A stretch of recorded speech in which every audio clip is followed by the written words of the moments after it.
అంబేద్కర్ కోనసీమ జిల్లా కొత్తపేట నియోజకవర్గ పరిధిలోని లబ్ధిదారులకు సీఎం సహాయ నిధి చెక్కులను రావులపాలెం తెలుగుదేశం పార్టీ క్యాంపు కార్యాలయంలో ఎమ్మెల్యే సత్యానందరావు పంపిణీ చేశారు.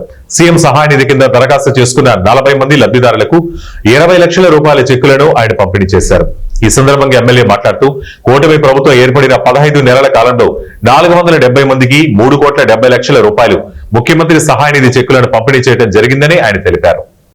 మన కొత్తపేట నియోజకవర్గ పరిధిలో 19,64,157 రూపాయలు ముఖ్యమంత్రి సహాయ నిధి కింద అందివ్వడం చాలా సంతోషంగా ఉంది.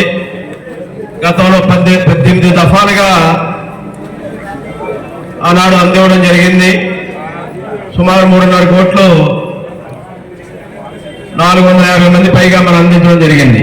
మళ్ళీ ఈ రోజున ఒక 40 మందికి 19,64,157 రూపాయలు ఈరోజు అందించడం ముఖ్యమంత్రి గారు మన కొత్తపేట నియోజకవర్గానికి అందిస్తున్నటువంటి మనకి పేద వర్గాలు ఉన్నారు, ఇబ్బందులు పడుతున్నారు, ఆరోగ్యపరమైన సమస్యలతో ఆరోగ్యశ్రీలో రాక వారు ఆర్థిక ఇబ్బందులతో అప్పుల పాలై వైద్యం చేయించుకుని ఇబ్బందుల్లో ఉన్నారని మీరు నా దృష్టికి తీసుకొస్తే వాటిని నేను ముఖ్యమంత్రి గారి దృష్టికి తీసుకెళ్తాం. వారంతో సహృదయంతో చేతికి వెన్నెముక లేదు అన్నట్టుగా మన నియోజకవర్గమే కాదు రాష్ట్ర వ్యాప్తంగానే